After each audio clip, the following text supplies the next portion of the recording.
میں آپ تمام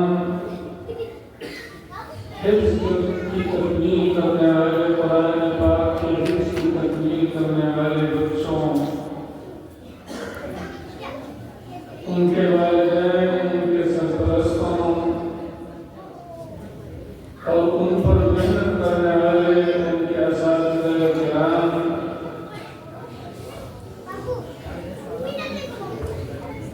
اور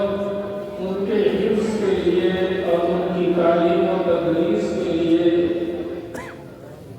اتنا اچھا ماحول فراہم کرنے والے منتظمین کو بالخصوص عزیز گرامی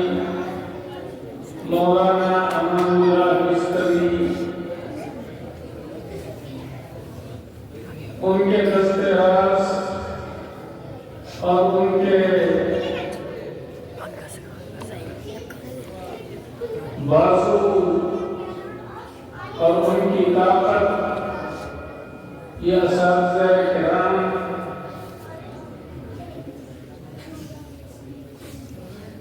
اور ان کو اپنے مشوروں سے نوازتے رہنے والے اور ان کی سرپرستی کرنے والے اور ہر طرح سے اخلاقی تعاون کرنے والے سرپرستان حضرت مولانا خالد حسین نیمی قاسمی، حضرت مولانا ثابت نظامی صاحب، حضرت مولانا قاضی زین العابدین صاحب اور دیگر ہمارے شہر، اس محلے، اس قصبے کے مخلص حضرات بندگان کو دل کی گہرائیوں سے مبارکباد پیش کرتا ہوں کہ اتنے قلیل عرصے میں سن 2014 میں اس مدرسے کا قیام عمل میں آیا، اور یہ صرف 11-12 سالوں کے عرصے میں اتنا اچھا ماحول یہاں قائم کر لیا، اتنے سارے طلبہ ماشاء اللہ یہاں آ گئے اور اپنی علمی روحانی پیاس بجھانے لگے۔ یہ واقعتاً صرف اخلاص کا نتیجہ ہے۔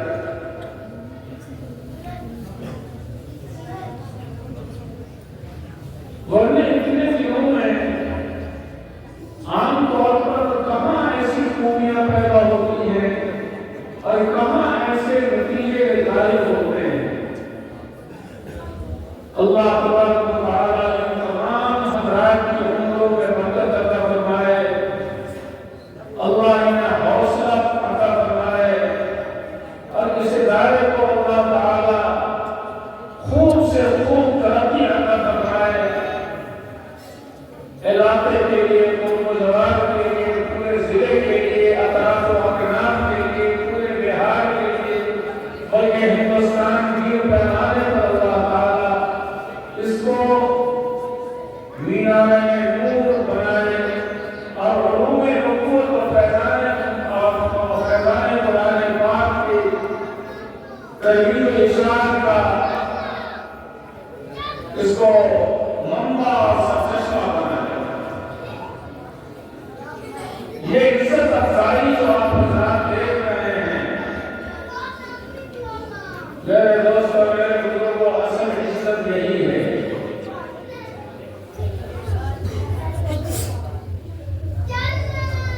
میں چونکہ واپس بھی جانا ہے اور لمبے سفر سے واپسی ہو گئی ہے، مولانا خالد نیمی صاحب ہمارے ساتھ کے پروگرام میں، اور ابھی تقریباً 7 ہی سال یہاں واپس ہوا، تو کوئی لمبی گفتگو نہیں کروں گا، تو ایک دو بات آپ اللہ سے کر کر کے چلا جاؤں گا. ذاکر انداز سے سرپرستوں سے والدین سے میں درخواست کرتا ہوں کہ بھائی اپنی گاڑی کمائی، خون پسینے کی کمائی، محنت و مشقت سے حاصل کی ہوئی کمائی، روپے پیسے آپ بہت ساری جگہوں میں خرچ کرتے ہیں، شادی بیاہ میں اڑا دیتے ہیں، مکان کی تعمیر میں اور اس کی آرائش و زیبائش میں بے گھڑے خرچ کر دیتے ہیں. بلا شبہ اچھا مکان، آرام دہ مکان، عمدہ مکان، یہ بھی ہماری زندگی میں ہماری ضرورت ہے اور اس کے لیے بھی دعا گزاری گئی ہے اور دعا کرتے ہیں.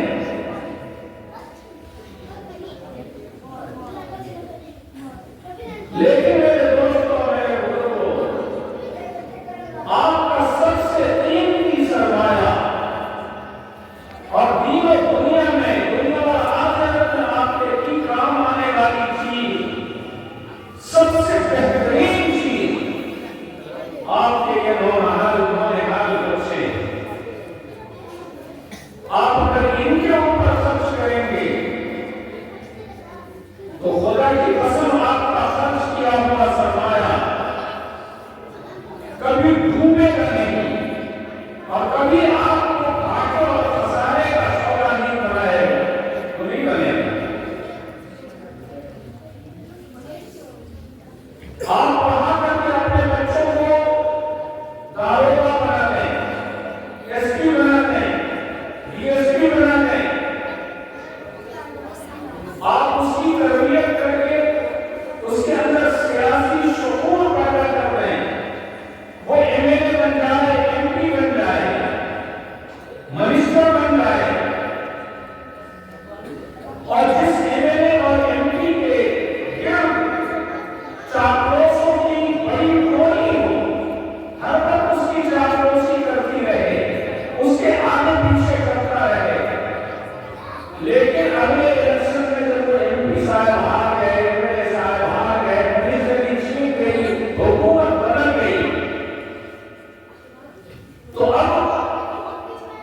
کوئی بھی اس کو پوچھنے والا نہیں، کوئی اس کے سامنے چاہا ڈالنے والا نہیں. ایس پی صاحب کی ایس پی صاحب ریٹائر ہو گئے، اب کوئی ان کو چاہا نہیں ڈالتا، کوئی ان کے آگے پیچھے نہیں کرتا. لیکن میرے دوستو، یہ دین کی عزت ایسی عزت ہے جسے کبھی زوال نہیں، جسے کبھی قہر نہیں لگتا، کبھی اسے بھول نہیں کھاتا. یہ عزت ہمیشہ برقرار رہے گی، اس دنیا کے اندر بھی عزت رہے گی اور آخرت کے اندر تو ایسی عزت ملے گی ان کے صدقے میں، ان کے والدین کو اور خاندان والوں کو، کہ کوئی اس دنیا میں اس کا تصور نہیں کر سکتا. حدیث پاک میں آتا ہے، آقا نامدار جناب محمد رسول اللہ صلی اللہ علیہ وسلم نے فرمایا، جو صاحب القرآن، صاحب قرآن سے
تو حفاظ کا جہاں بھی لفظ آتا ہے مقابل صاحب قرآن، صاحب قرآن سے کہا جائے گا۔ صاحب قرآن تو یہ حافظ بھی ہیں جو دنوں رات پیچھے قرآن کرتے رہتے ہیں، تلاوت کرتے رہتے ہیں، قرآن مبارک کا محراب سناتے رہتے ہیں، اور وہ علماء اور مشائخ بھی ہیں، وہ مجتہدین بھی ہیں، وہ فقہاء بھی ہیں، وہ مفتیان کرام بھی ہیں، جو آیات قرآنیہ کے معانی اور مطالب کو سمجھتے ہیں، ان سے مسائل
تربیت کو پڑھنا اور اس کی تعلیم و تربیت کے اوپر یہ خرچ کرنا اور دیگر ضروریات کر کے حضرت فاروق گئے، پیچھے بچہ پیدا ہوا، لڑکا پیدا ہوا، بیوی نے بچے کی تربیت شروع کیا، اس کی نگہداشت اس کی پرورش و برداشت کرتی رہی۔ حضرت فاروق کو 700 سال نہیں لگے بہار میں، جب وہ نکلے اللہ کے زیادہ کرتے ایمان کی دولت سے اپنے سینوں کو معمور کرتے ہوئے اور اپنے ہاتھوں میں جو ہتھیار ہوتے تھے اس سے سینکڑوں گنا زیادہ اللہ کی ذات پر بھروسہ کرتے ہوئے جب وہ نکلتے تھے تو دنیا کی کائنات پلٹ کرتے ہوئے چلتے،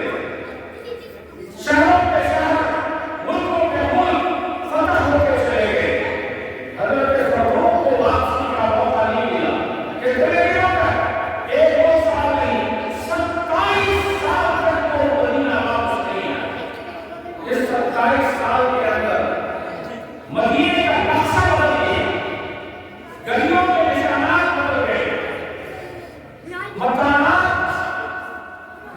کئی گنا زیادہ بڑھ گئے، اور بچہ پیدا ہو کر کے جوان ہو گئے، اور جوان ہو کر کے پڑھ لکھ کر کے وہ کیا کہلانے لگے، ان کو لقب ملا، تخلص ملا، ربیعۃ الرائے، ربیعۃ الرائے، حضرت ربیعۃ الرائے بہت بڑے محدث ہوئے، بہت بڑے محدث ہوئے۔ اپنا گھر ہے،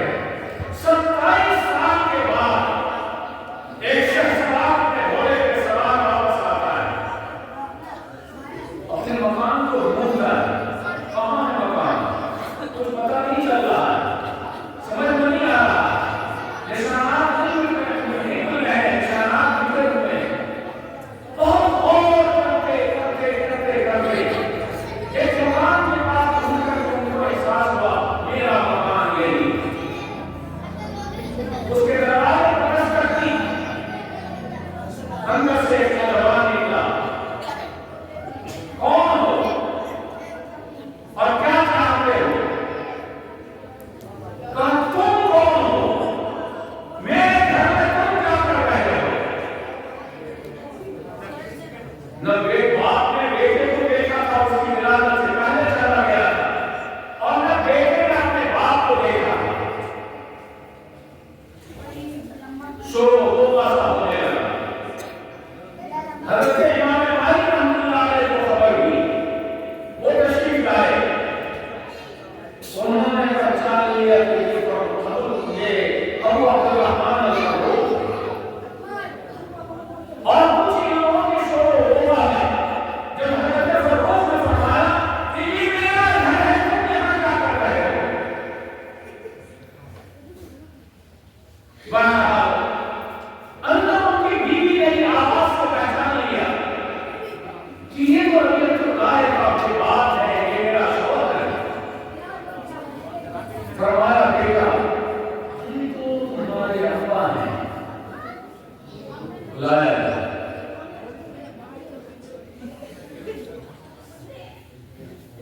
اتنے لمبے عرصے کے بعد پہنچے تھے، کھانا بنا، پرتکلف کھانا بنایا گیا، آرام سے بیٹھایا گیا، اور فریش ہونے کے لیے پانی پیش کیے گئے۔ اس کے بعد کھانے کے بعد انہوں نے پوچھ لیا کہ میں تمہیں 30,000 دینار دے کر کے گیا تھا، وہ تمہیں کیا تھا؟ بیوی نے کہا کہ اتنی جلدی کیا ہے؟ صبح ہوگی بتا رہے تھے، سارا حساب لے لیں کہ ہم سب کچھ لکھے ہوئے، فجر کی اذان ہو گئی، جاؤ نماز پڑھ کر کے آؤ، پھر اس کے بعد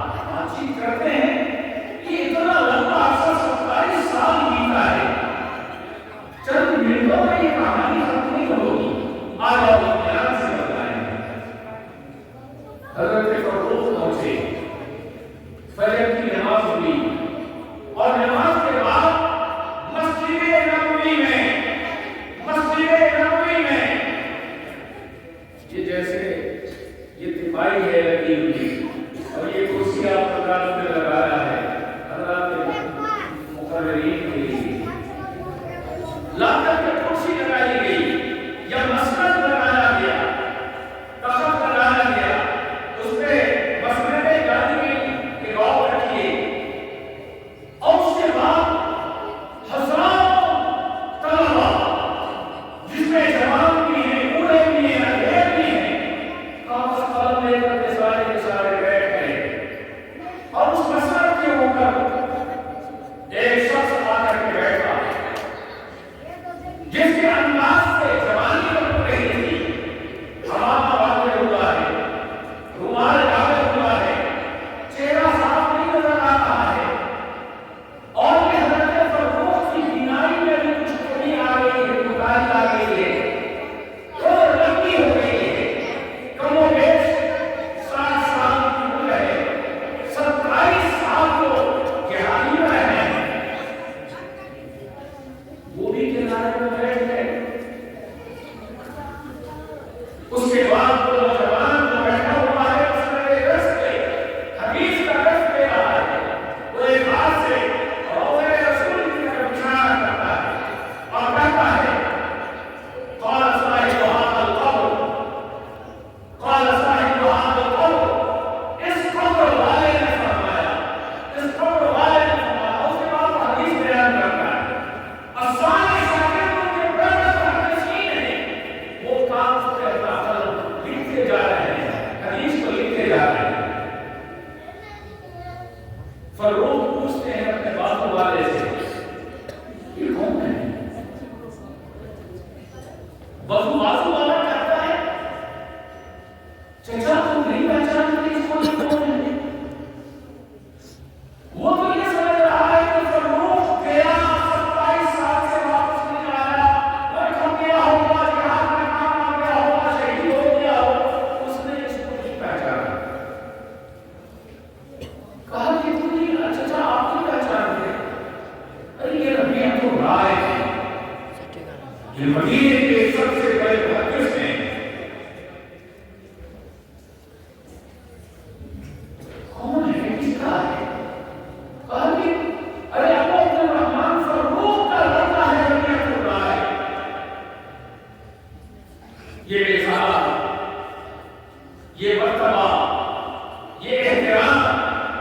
یہ علم کی بلندی اور اتنے ہزاروں شاگردوں کی وہاں پر بڑیت اور ان کی شاگردی، زاروں ہزار آنکھوں سے آنسو بہ گئے، بے تحاشا رونے لگے، خوشی کے آنسو۔ اس کے بعد گھر تشریف لائے، بیوی نے پوچھا تو فرمایا کہ مسجد گئے، وہاں کچھ دیکھا بھی، کچھ حالات وہاں نے سناؤ؟ کہا کہ وہ تو یہ دیکھا میں نے کہ اس طریقے سے ادھر سلام پھیرا گیا، دعا ہوئی اور اس کے بعد محمد سے گھر سے آراستہ ہوئی اور ہزاروں لوگ اس کے گھر بیٹھ گئے، اور وہ فرمایا کہ تم کو اپنے بیٹے کی وہ عزت زیادہ عزیز ہے یا 20,000 دینار؟ اللہ کی قسم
وہاں سے